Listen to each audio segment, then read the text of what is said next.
She didn't raise her voice. She didn't hesitate. She just said it, quietly, like she was commenting on the weather. Maybe we shouldn't look engaged in public anymore. I nodded. I said, okay.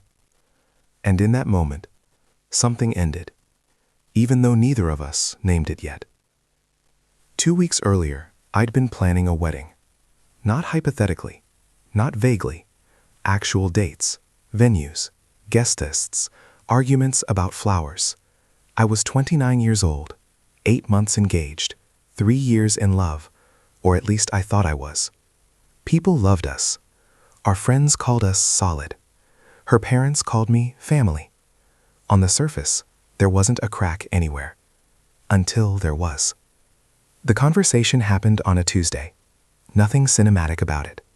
We were standing in her kitchen, the apartment that had quietly become ours, though I still paid rent on my old place, just in case. I didn't know what I was keeping it safe from back then. Turns out, I knew more than I thought. Dinner was finished. Pasta, salad, routine. She was drying dishes. I was washing. Water running, plates clinking. And then she said, "I've been thinking." I waited. "I think people expect too much from us now," she continued. From me. From us as an engaged couple. I glanced over. "And I think it'd be easier if we just didn't act engaged in public for a while." I stopped scrubbing, left the plate under the faucet longer than necessary. "All right," I said. She blinked. "That's it?" she asked. "What else should there be?"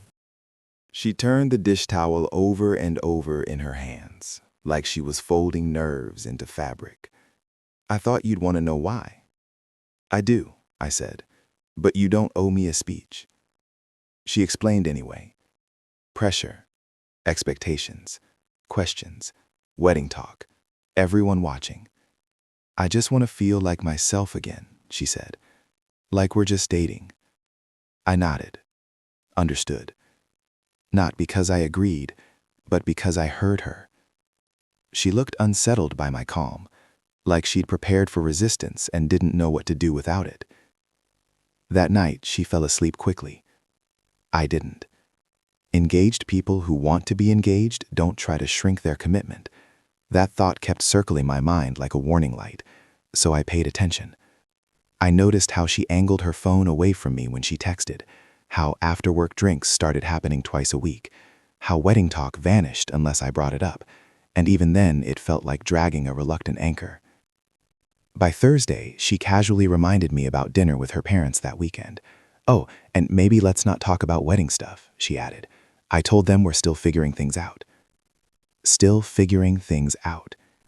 8 months engaged. I didn't argue. I didn't ask questions. I did something else instead. Friday afternoon, I walked into a jewelry store. The clerk smiled. "How can I help you?" "I need this resized," I said, sliding my ring across the counter. My ring, not hers. I'd chosen to wear one when we got engaged. A simple band. A quiet promise. "How soon?" I asked. "A few hours."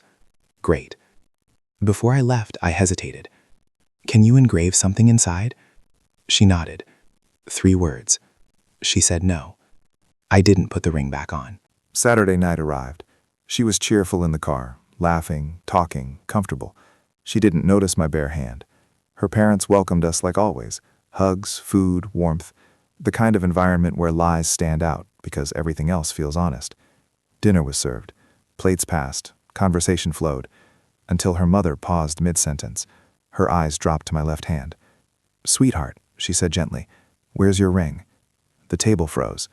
"I had it resized," I said calmly, "but I decided not to wear it anymore." My fiancée stiffened. "What do you mean?" she asked, her voice sharp with panic. "I'm respecting her request," I said, looking at her parents. "She asked me not to act engaged in public." Silence. Her mother's face shifted, confusion to concern in a heartbeat. "You asked him that?" she said. My fiancé stood up. "Can we talk privately?" "No," I said. "This isn't private. This affects everyone." Her father leaned forward. "Is this true?" She struggled for words. "I just needed space," she said finally. "From what?" her sister asked. From commitment, I thought. From honesty. From choosing. I stood. "Thank you for dinner," I said. I should go. I walked out without shouting, without slamming doors. I didn't need to. That night she called 14 times, texted even more. I didn't answer. Around midnight, she buzzed my apartment until I finally picked up. "I need to explain," she said. "You already did." "That's not what I meant." "Then figure out what you did mean," I replied. "And we'll talk." She didn't come up. The truth arrived the next day. Her sister texted me first. Then she called. "There's a guy at work," she said. "He's been flirting." She liked the attention. She didn't want to shut it down. I felt something settle in my chest. Not pain. Clarity. "She asked you to stop acting engaged," her sister continued, "because he asked if she was single." That was it. Not confusion. Not pressure. Options.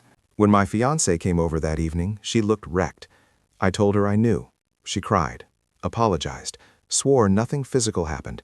"It wasn't cheating," she said. "No," I replied. "It was worse. You wanted a backup plan." She didn't deny it. "I can't marry someone who needs to audition other lives while holding on to mine," I said quietly. She asked if we were done. I told her the truth. "I don't know. But I know we're not engaged anymore." 6 weeks later, the ring sits in a drawer. The engagement is over. She's in therapy. She apologized, genuinely this time, without excuses. Her parents still check in on me. Her mother sends food. Her sister sends messages that simply say, "Thinking of you." And me? I'm rebuilding. Some days hurt.